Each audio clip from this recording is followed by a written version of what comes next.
गोंदियाच्या अर्जुनी मोरगाव तालुक्यातील केशोरी चिंचोली या दोन्ही गावाला जोडणाऱ्या पुलाचे मागील 3 महिन्यांपासून बांधकाम सुरू आहे।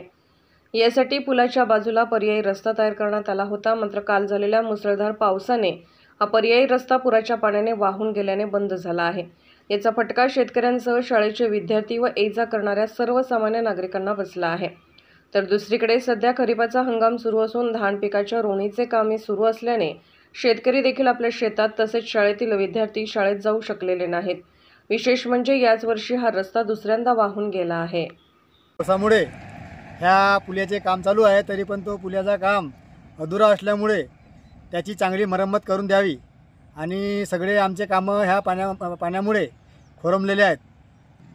आणि तो पर्यायी रस्ता जो बनवलेला होता तो पण पूर्ण वाहून गेलेला आहे आणि शेतावर आम्ही जाऊ शकत नाही आणि शाळेचे विद्यार्थी पण ये जा करू शकत नाही, तरी याची नोंद घ्यावी।